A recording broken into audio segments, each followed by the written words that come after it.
Like a trusted turnout jacket you've had for years, Flex 7 outer shell fabric delivers a perfectly broken-in feel on the very first wear. Flexible, comfortable, and powered with the strength of enforced technology, Flex 7 outer shell fabric is made to move. To learn more, visit tenkatafabrics.com/flex7. Flex 7, powered by enforced technology, only from Tenkata Protective Fabrics. This episode of Fire Engineering Podcast is sponsored by LogRx, providing real-time accountability of all your narcotics from cradle to grave. Coming soon, LogRx will also track medical supplies, equipment, PPE, and even vehicle checks. Learn a better way to track your narcotics at logrx.com. That's LOGRX.com.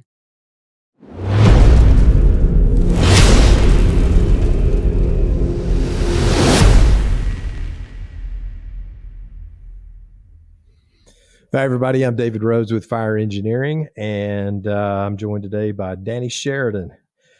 Danny's an FDNY Battalion Chief, has worked in Harlem and the Bronx for most of his nearly 30-year career, where he served as Operations Section Chief for the FDNY Incident Management Team. He was a branch director during Hurricane Sandy. He's instructed at the Rockland County Fire Academy, is a frequent contributor to Fire Engineering Magazine, and has a monthly column on fireengineering.com. He authored the Forcible Entry chapter for Fire Engineering's Handbook for Firefighter 1 and 2. In 2005, Sheridan founded Mutual Aid Americas, Inc., which was in operation from 2005 to 2011 with the mission of sharing the valuable knowledge and expertise gained during decades of experience with fire departments in Latin America. The book is called Fire Scene Discipline, True Stories of Close Calls. Danny, welcome to In the Books podcast. Good to see you, man. Thanks, Dave. You shaved 8 years off my career, by the way. I have 38, but it's okay. Oh, did it happens you? all the time. You know, I know I look young, so. Well, it says nearly, so actually it should have said 30 plus. 38. 30 plus. 1980. You'll take, hey, if I could shave 8 years off, you would take it. Yeah. Though, Yeah, wow. I hear you. Yeah, 1986. So. Yep. Yeah, good deal. I guess. I started in September of 85. So basically we've paralleled our years together. You look much younger than me though. Thank you. Yeah. So we just met for the first time last year at FDIC. You were doing the keynote. We both have been busy as everything. So we hadn't had a whole lot of time to catch up. I think we've only crossed paths a couple times. So what have you been up to, besides getting this book done? Well, I've been working in research and development right now. I'm just winding down this career, and there's some projects I always wanted to do. There was one that worked pertained to the rope stretch. You know, we've been using the Clorox bottle, and that's how it is with the fire department in New York City. We do things and they just don't change. You know, that's the way we always did it, so that's how we're going to do it. And when I was a lieutenant in 58 Engine, they were big proponents for the rope, because we had, large buildings, large H types and buildings with wraparound elevators, so they were big proponents of the ropes. And I've always wanted to get that changed. So I had the ability to come to R&D, and I'm working on that. I'm working on another project now. Just started today. We just went to Home Depot and just bought a whole bunch of pipe and whatnot. We're trying to come up with some kind of like a standpipe cart, because I don't know. Sometimes the elevators are out of service and whatnot, and we're thinking maybe just get the hose on a cart and anything we can do for the firefighters to make them more air, easier on the heart, their job safer. Is what I want to do. So that's it's funny. That was something that I always had plans, was to create something like that for air bottles. There you go. Same. Something you could throw on the cargo elevator or whatever. And it was, I guess it was probably my last 5 years or whatever. They finally got something that was on the air truck that was similar to what I was thinking about. So, we're always thinking about trying to improve, especially after you have a couple of those and you realize how much work's involved, and you want to make things easier. reduce that workload so they can actually spend time searching and fighting fire. Right. So you told me at FDIC that a group of folks had given you the nickname the Sandman. I even introduced you as the Sandman. So how'd that come about? I should have done that. I should have done that. The Sandman. That was Mike McPartland, and Mike is a great guy. He's one of the best chiefs I ever worked with. You know, he was on the IMT, and during Sandy, the first task we were asked to do was clean up Rockaway Beach. And I guess I was just getting, into, we had to move tons of sand off the roadways. They were clogging up the sewer drains and everything. So, I don't know, Mike was just driving by one day and he goes, "Yo, Sandman." And that was it. That was everybody needs a good nickname. And have you ever had one that changed? Did you have one earlier in your career and then it changed? I know Sandy wasn't that long ago. Yeah. When I first came into firehouse, they called me Sparky. So you were setting fires? Yeah. Yeah. Yeah. It's good stuff. So, all right. Fire scene discipline, true stories of close calls. Why'd you write this book? I never imagined I would write a book. Bobby Holton, actually, he's the one that encouraged me to do it. And I'm like, who am I to write a book? What am I going to write about, And he just kept encouraging me to do it. I'm like, so, I looked at all the articles I wrote for fire engineering and, as you get older and you're more further and further away from when you came on the job, you look back and things have, when I came on the job, it was kind of the tail end of the war years, I mean, there was still a lot of vacant buildings in the South Bronx. And then, I went to the squad and it was, it was rather busy, And, you look 30 years later and it's like you're not even nowhere near as busy as it was when I got on a job, Right. And then I thought about all these fires, and I see when I came on a job, I thought it was normal to go to a fire and have a building collapse or flash over or back. I really honestly thought this was normal, and I remember my first fire because I'm in probie school and I'm thinking like they're teaching us all this stuff and we might do it once a year, it's just like it's just part of the probie school. And man, I wasn't in the firehouse no more than a few tours, and it's 3:00 in the morning and we pull up to this building on 149th Street. People are pouring out of the building, screaming hysterically, and my knees are shaking. I'm going up the stairs and I'm like, what in God's name what's this? This is real. Like I said to myself, this is actually real, And after that, there was a whole series of fires where we got caught in some flashovers, some collapses, and I said, if I could write about it and teach somebody, some of what to look out for, or, what happened to me. And, because what do they say? It's better to learn from your mistakes, but better even to learn from other people's mistakes, Not that I've made any, like they were mistakes, but they were just things that happened, Right. That were kind of out of our control. And when I started putting them all together, I got a notebook one day and I started writing down different fires. I'm like, man, I was up to like 30. I was like, wow, they were just, we talk about it now with some of the old timers. I'm like, you remember that fire? And, and it's just, it's hard to believe. Like I haven't seen, like, I think I went to more fires the first 9 years I was on the job than I did the last almost 30. It was just that busy, So these were obviously significant fires that had a lasting impact, either made you think about how you were doing something or they're close calls. So it's like, this could have turned out different. I think it's important now. Yeah. You're writing about calls that you were actually on. You're not writing about calls that just happened in the FDNY you heard about. Everyone you were personally on these. These were all my firsthand experience with all these. Yeah, every one of them. Yeah, I would never do that. I would never write it.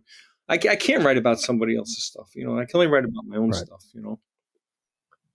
So the first chapter, soften the target. and offensive transitional attack. Now, you're from the FDNY, so you're not supposed to be talking about transitional attacks and things like that. So what's that I think about? we had no choice in the matter. Actually, I wasn't first due at that. Timmy Klett was first due, an 88 engine. And we were actually out of our district. We were relocated up north, and we knew these buildings were going to go. There was 5 buildings in a row, and I think 3 of them were vacant, 2 were occupied. We had been there a few times for some like minor fires. I remember the last one we had, me and Timmy were kind of jokingly, like, who's first due? He's first due. I'm, joking around, kind of, depend on what box they pulled. But we both knew, like, this is gonna go one day, And I was a little bit out of the district, and I could see the cloud from where I was at, and I heard the dispatchers, and they're loading up the box. I think Timmy gave a second on arrival, and I pulled up. And, Timmy, this would be his story, but, they deployed the deck gun and they stretched the line at the same time. So they're trying to just keep it out of the exposures. And when I pulled up, the chief told me, Tom Dunn was the chief. He's like, Danny's pick a building. That was the original name of the chapter, pick a building and get me a line in there. And I picked a building. I skipped one and I went into this other building. And, yeah, I did something just so stupid. I did something that I just regret, and I can't believe that I did it, and I did it, so I can't undo it. But I got up to the second floor. I got to the top of the stairs. I told the guys to wait for me at the bottom of the stairs with the line. I just want to get, because there was no truck companies around. I said, let me just see what's happening. I got to the top of the second floor, and I looked out the window, and it was nothing but orange. Like the fire was roaring in the exposure in the back, and there was fire in the bathroom. And at that point, I should have turned around, went downstairs, got the line, and brought it up. And instead, let me just see what's going on up at the 3rd floor. And I went up. I got to the top of the stairs, and it was so hot.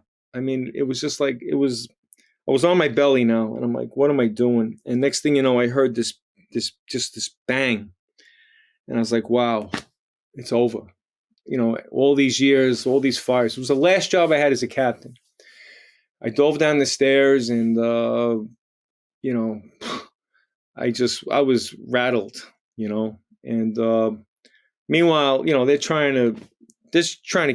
I think we wound up losing all 5 buildings. I think we saved one of them. We saved the one I was in. But it's just, it was just one of those things where that mistake I made could probably cost me my life.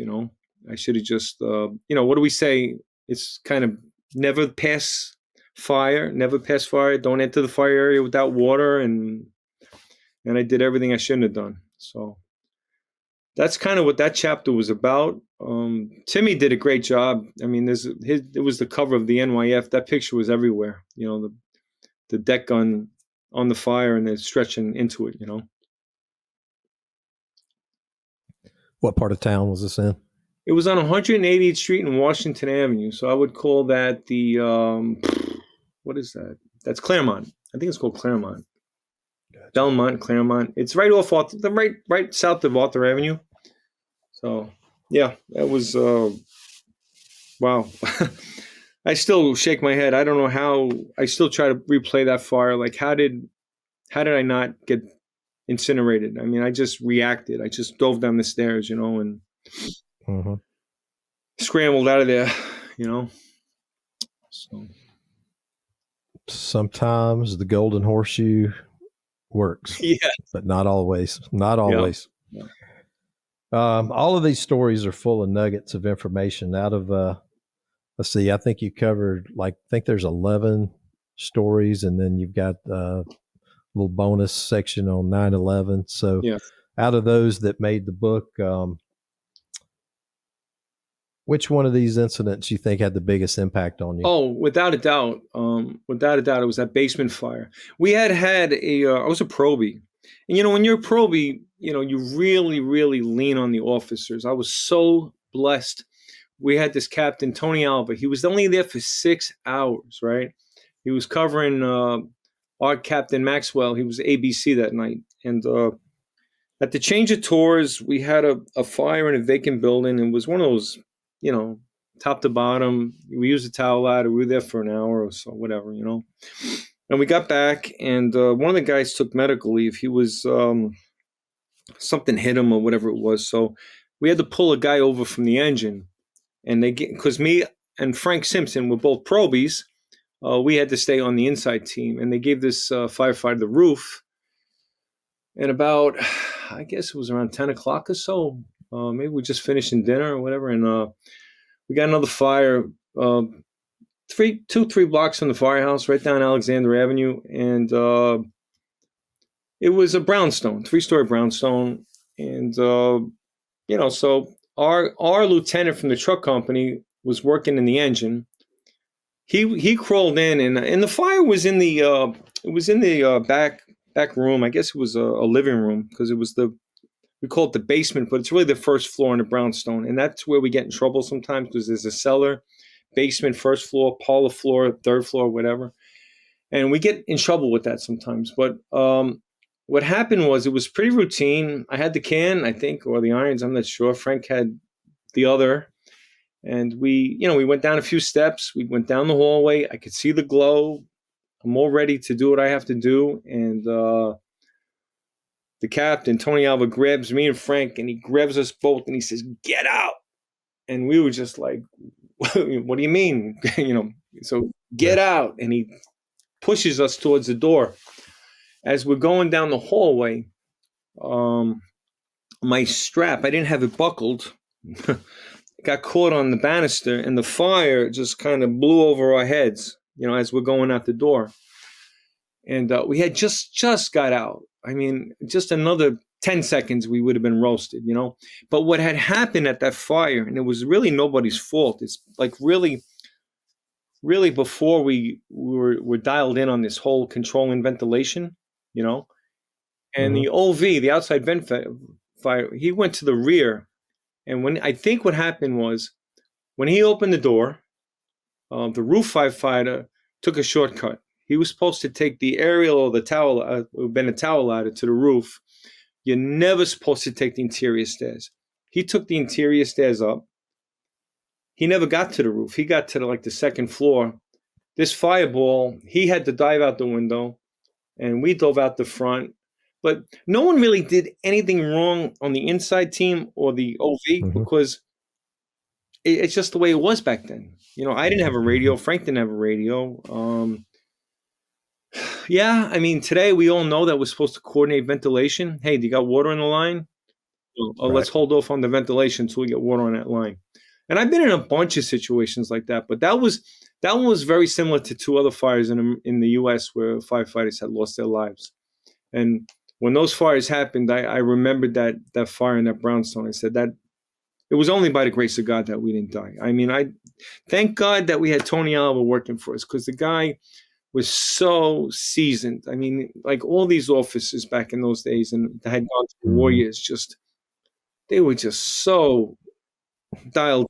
They had that sixth sense. They could almost predict. Yeah. I mean, it was like intuition to the max about what was going to happen. You wouldn't even see it at your level of experience. No. Yep, that's awesome. Now, late in your later years, I'm sure you had. I know I did. Like, you get a few of those, hair on the back of your neck stands up, and you do the same thing. You're like, "Hey guys, hold up for a second," or "Hey, let's move that over this way," or let's enter from the other side. It seems like the more experience you get, the more that happens, and sometimes you don't even really realize why. It's just a gut feeling. Yeah. Well, I was so naive back then that Frank and I had no clue what happened, and over the years, I mean, that fire was nearly 38 years ago, and it's still, sometimes I shudder, because I'm like, how close we came to getting roasted, and it was only by the grace of God and Tony Alva and Dennis Callipy that saved us. If we had younger officers or an officer with no experience or whatever, we would have been dead. There's no doubt in my mind we would have been dead. But, that was probably, and that was very early in my career. I mean, I was only in the firehouse. God, I'll tell you a funny story about that night too, because the first job we had, I was up in a bucket and I forgot to roll up my boots, and they got soaked. I mean, back then we had the rolled up boots, and they were drenched. And I remember this guy, Billy, we were talking, he just got a brand new pair of boots, man. It was shiny white. And remember, we had the same size, and I came back and my boots were, so I said, I looked for Billy and I took his boots. Went to the next fire. Again, I forgot to roll them up. Well, I probably rolled them up in a bucket, but I didn't roll them up this time. And they were black. His boots were black. And I was like, oh, shit. I forgot you guys stayed in day boots that long. What year did y'all actually go to turnout pants? 93, I want to say. Wow. Yeah, 93. That was 86. Yep. So, yeah, I wore those boots for probably 7 years. Yeah. Yeah, the one coat. Yep. Good deal. So you got a chapter about Hurricane Katrina. During Katrina, I went to Biloxi for a couple of days and then ended up in Baton Rouge at basically the IAFF center where we were bringing the firefighters out of New Orleans and St. Bernard's Parish and putting them up and reuniting them with the families. But let's talk about your Katrina story in the book. Why'd you put that one in there? You know what? That even though it was in an FDNY story, I mean, it was just for me. I felt like it was one of the greatest things I did in my career because I was working. I had just remember I just come back from New Hampshire. We had done a class with the firefighters from South America. I had about 20 firefighters up there, and I remember being in the lunchroom and the news was on. I see this hurricane forming in the Gulf, and I'm like, that has nothing to do with me, But anyway, I got back to the firehouse. I was a captain in 96 engine at the time. I was there, it was UFO. I wasn't there permanent. And I remember sitting in the office and a fax came over and they said they're looking for volunteers to go to Katrina. I was like, I'm in, and I brought it to the guys in the kitchen and right away we filled it out. We sent it back to the division and get a phone call. Danny, be at JFK at 4:00 in the morning, get on a plane and we go down to Katrina. We're down in New Orleans. And I remember the devastation I saw, right? It's like a few years after 9/11. I'm like, wow, like this is massive, boats up on the street and planes upside down. It was just nuts, And we went to this nursing home over in, the name of it. It's on the other side of the Mississippi. I can't remember the name of it now. Is it Algiers? No. Yeah. Is it Algiers? Yeah.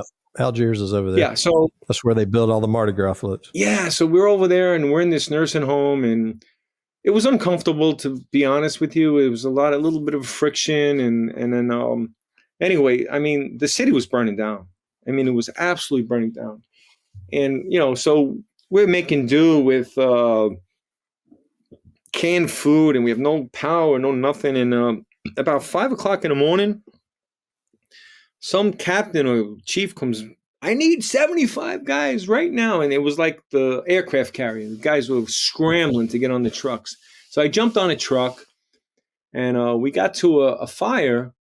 It was a 3-story and it was just like, there was nothing to do because we had no water. Like we just could not do anything, And I'm like, this is like crazy. Like, how do we we're trying to get water out of the street, like draft, So I don't know. I just had this idea. I'm like, I heard that there was these milk trucks down at the Verizon building. There was like 7 of them. So I got back that afternoon, that night. I was like, I talked to my chief and I'm like, hey, what do you think about using those milk trucks as like water tenders? He says, go ahead, knock yourself out. So do you mind if I go out? So we went out to some place and I picked a few guys that I knew had volley experience and were chauffeurs. I had Frank Lieb. Frank was in the satellite. At the time, he was lieutenant in 324. So I picked like this, kind of handpicked this team, and we went out there and we were successful. So I go back to the, to base camp and I told the chief, I said, Chief, we're able to draft. He goes, Danny, forget about those milk trucks. I got 80 water tenders from the Forestry Service for you. I'm like, what? Like all of a sudden he's like, here's 80 trucks, So now I had to start doing some math and like, what do I need? So the long story short, I came up with 3 task forces and we put them all over the city. We put one down in Decatur Street. One was out in Margin, whatever. They were one was out by the zoo, and we split up the city in 3, and we were supposed to roll with like 20,000 gallons of water now. And the cool thing that happened that made it kind of fun was that one day I was out just, doing my checks, and they gave me a guy from the wildland. He was my Scott Creages. He was my right-hand man or whatever, And I come up to this company and have on the side of their rig, it says the Rain Dancers, right? And I'm like, what's that? He goes, well, that's our company. We're the Rain Dancers. I said, oh, that's pretty cool. You're the Rain Dancers. All right. So as a joke, I went to see the next group, and I said, I was just joking around. I said, how come you guys don't have a name? He said, what are you talking about? I said, well, these guys are the Rain Dancers. What about you? And he says, hold on, Cap. And like they came up with this name like the Water Wizards, And then so now the next group, of course, what happened was, these two guys, and they were the Water Dogs. And then for the rest of the whole time in New Orleans, they would dispatch them. Okay, you got to roll, Rain Dancers, 10, like it was no more Task Force B, blah, blah, it was just, and the guys were getting a kick out of it, and they were knocking the crap out of these fires, man. They were getting there, and it was like what used to be like 3 or 4 houses going. They would just keep it down to the original, because they had. Where were they filling the tankers up at? So we set that up too. We set up a water, because they had like 5 tankers. So like when one guy would dump, we had a big yellow, like one of those big pond things, and they would dump into it. And then once they get it, they would go down to the river. I think there was a fireboat down there. And they were using a fireboat. I didn't see that part of it because I wasn't really in charge of that part of it, but I was in charge of the whole water resource thing. And what was pretty cool, I was on a plane coming back from a wildland fire. I was a few years, like 2 or 3 years later, and the guy heard my name. He said, "You're Danny Sheridan." I said, "Yeah." He says, "You did that water thing in New Orleans." I said, "Yeah." He says, they used that for 2 years after Katrina, until they got the hydrants back. So I feel like, it wasn't a fire or whatever, but it was something that was just like different. You know what I mean? Like we found a need, and we filled it, So you learned so much on those kind of deployments. I think whether it's being resourceful with logistics or coming up with plans like that. That's the, I guess the mental challenge and stuff of it. But you bring so much back, and you learn that how to adapt. I remember, I'm not sure if you guys were at the same place, but Bob Athanas was down there. He was at some logistics base, and I was looking for chainsaws for a group, and just the relationships I'd built with different guys over the years from FDIC and fire engineering. I was able to make some phone calls, and they were like, "Oh yeah, we got like 1,000 chainsaws. You tell your guys to come get whatever you want." So that was kind of fun. You know what I learned from that though, just real quick, is that I assessed who I had. Like I knew Frank was in the satellite, and I knew he would be the great guy to be like the lieutenant. I knew who were volleys. I knew who had experience with water drafting, and I put these all guys together. I put this team together, and they were great, man. This guy, Billy from 56, Billy Butler. I mean, man, oh man, like he helped put this plan, he put the plan together. I had the idea, but these guys actually put the plan together, and it just worked. It was really unreal how well it worked. That's why I'm so proud of it, because we had an idea, we made a plan, and it worked. The forestry guys are mad at us right now because we got our terminology wrong. It's tenders, right? I'm sorry, not tankers. Right. Tenders. Yeah. I'm sorry, it is tenders. And we still call them tankers. No, they're tenders in Georgia anyway. But the official word is tender. The tanker is the airplane upstairs, up in the air. Yep, yeah. I know. I know. Yes. Yeah. So I guess if anybody was offended, they shouldn't be so tender about it. You know what they were most mad at was that gave me 80, and I only needed maybe 15. So how many gallons did each of them hold? Some of them had 2. Some of them had, they were different types of, but we had one master pumper that went to everything, and that was our hub, like our satellite. Now, did they have drop tanks on them so that they could drop? Yes, they did actually. Yes, that's the one that we used. It was 35 engine, and it had that drop tank in the spill right into the. We fed that, and then it's been a while now. It's 20 years ago.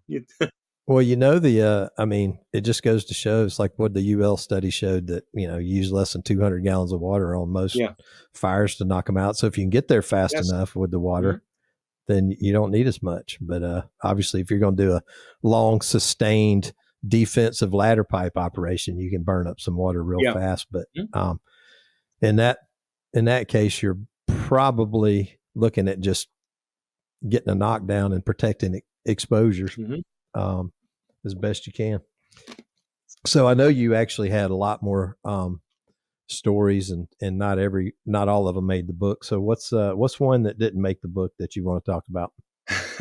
One of my favorite people in the whole world, this guy Greg Parr. He was the chauffeur in 58 Engine, and we were heading out to an ERS box. An ERS box is just a box that they hit the button after 11 o'clock at night till 8 o'clock in the morning, and if they hit it, they don't transmit the box. They'll just send one engine out. So we had this box on 116th Street, and we're heading towards it.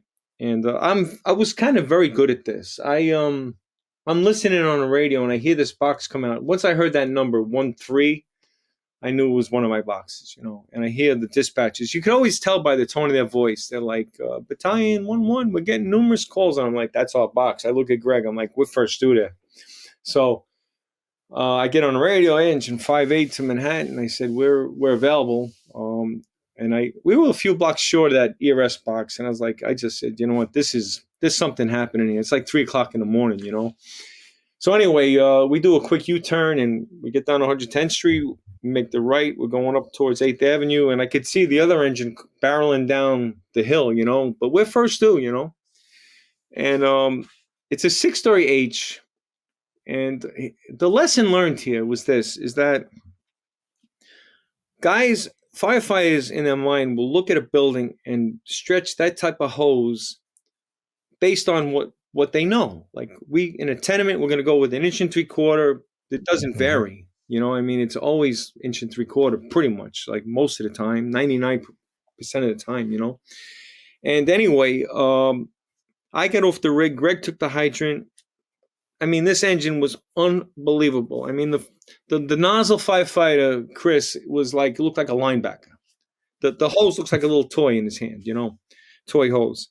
But anyway, I was by myself. I got to the first set of doors. I opened a door, and I opened the second set of doors, and there was so much fire.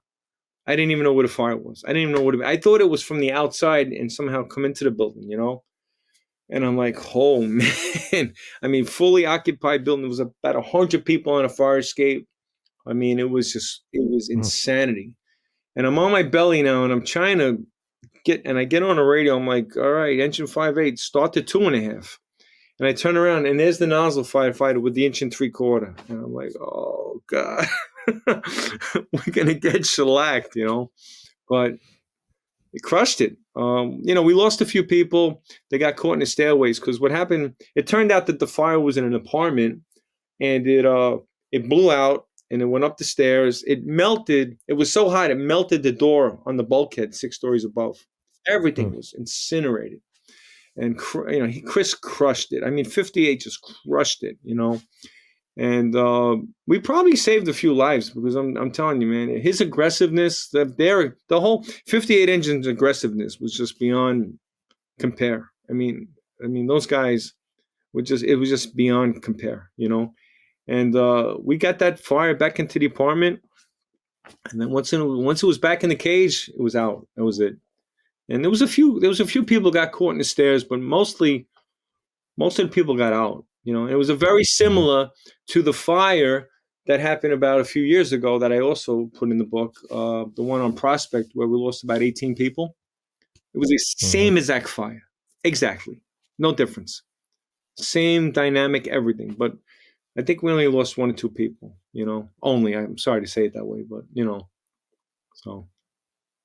So when you're telling these stories, obviously, like I said, not everything went perfect. That's why you're talking about close calls. What do you want people to take away from this book?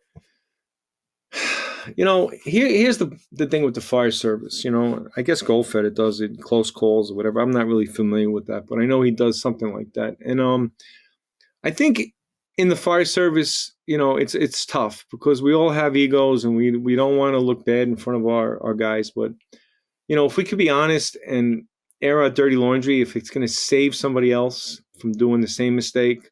That's what I'm hoping. I want people to read this book and say, wow, okay, that didn't go so well because they did that, whatever, like maybe that's what we should look for when that happens.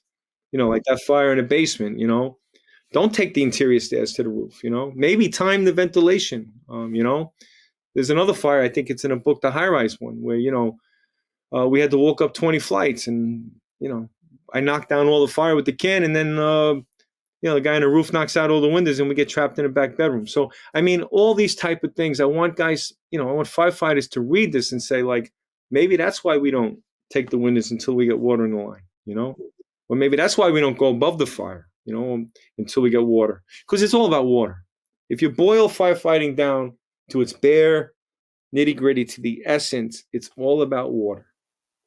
We can't do really much without water, and the engine guys, they're the infantry, like I was a truckie and then I went to the squad, but I was a lieutenant and captain in the engine. And I have to tell you, man, oh man, I had front row every time, Yep, for sure. So what else is going on with you? I know you're still doing some work with the Latin American training, aren't you? Yeah, we have something lined up. I just actually sent an email down to the guys in Chile. We might be bringing them up to Miami now, working with Miami-Dade, Nick Morgado, Ralph Fernandez. I think we're looking at 20 guys from Chile to do something maybe in September, kind of. And then how'd you get involved in that? That was it. That was an interesting question. That happened after 9/11. As you know, like 9/11 was it was just something I can't just even ever imagine. I look back and I'm like, how did I even get through it? But it was in October of 2001. There was a chief that came up from South America, and he was headquarters sent him to our firehouse to kind of just entertain him, or let him put him up, and I don't know. No one was really paying any attention to the guy, but I didn't speak any Spanish. He didn't speak any English. He had an interpreter, but I felt like I owed it to him. He came all the way up to at least be cordial, and somehow I don't know how we formed this friendship, because we didn't understand each other at all. But he, I even invited him up to my house. I said, why don't you come up? I live up in the mountain, up in the country. I said, my kids play soccer. He'd come up for the day or whatever. And he couldn't come, but he said that he wanted me to come down to his country, Ecuador, And I said, yeah, why not, But I said, there's a caveat. I said, on the one, if I come down, I want to make my worth. I want to do some training or something. And he said, sure, So I put together like a little, what I could imagine, a 1 week, 5-day, just a rough course, on basics, And,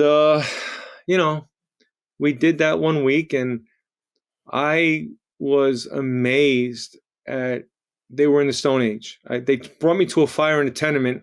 There was 5 lines stretched. Not one of them had water on the fire. The guys are running around in shorts and flip-flops. It was just, I couldn't wrap my head around what was going on, And they had the same buildings we had in New York, So I thought about it. I said, I live in an area where we have volunteer companies that have equipment that they don't even know what to do with. And it started like that. I started getting, my garage turned into a warehouse. I had air bottles. I had bunker gear, hose, tools. My wife wasn't too happy about it, And then I got a truck, and then there was another training, and then it was another truck. And, it just kind of went like that. And it just kind of organically grew to where we're at now. And now if you look at them today, they're amazing. I look at their website. I helped them get an academy built with that same chief. It was kind of his baby. We got an academy down there, and they got new equipment now, and trucks, and no more used trucks, no more used equipment. Everything's, that's awesome. Yeah, and then it spilled over into Peru. It spilled into Argentina. It spilled into Chile. So, do you find the firefighters down there have similar personalities? Same circus. Isn't it crazy? Absolutely, 1,000%. So couldn't believe it. just, Yeah. when I was doing the UL stuff, there was a battalion chief from Tokyo Fire Department, didn't speak any or very, very little English. So we're having to talk through an interpreter. And I was asking him, like, guys like to play jokes on each other or whatever. And I was like, yeah, like, here's an example of something we would do. And, it takes this little delay, 30 second, a minute delay through the interpreter. And then he laughs. And then he comes back with a story that is almost identical of stuff that they do in the stations. And it's like, the personalities are just so close. It's actually phenomenal. Yeah, it's that same, we're all genetically, I think, have that, whatever gene it is, because it's all the same, Yep. Yeah. Yep. Any final thoughts on the book?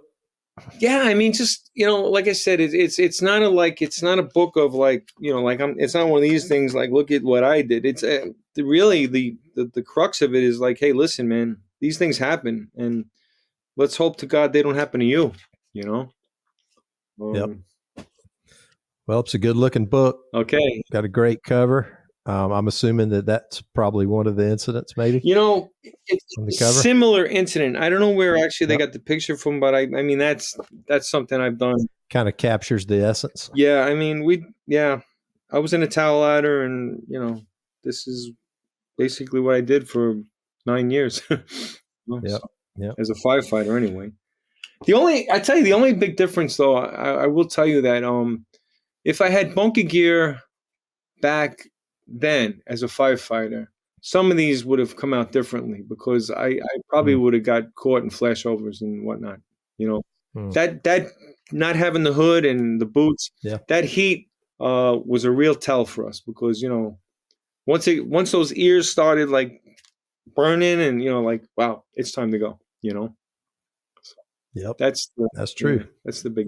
Everybody always says that we got too encapsulated. I mean, obviously it's good that we are, but it definitely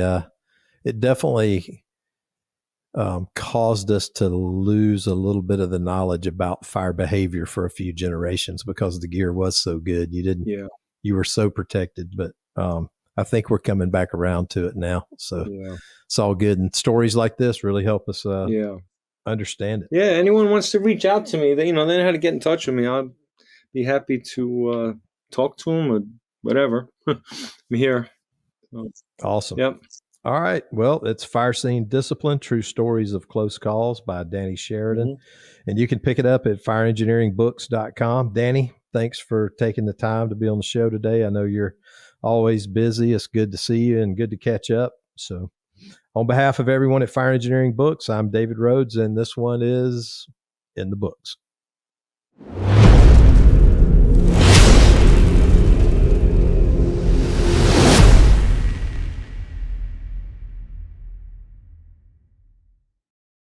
Like a trusted turnout jacket you've had for years, Flex 7 outer shell fabric delivers a perfectly broken-in feel on the very first wear.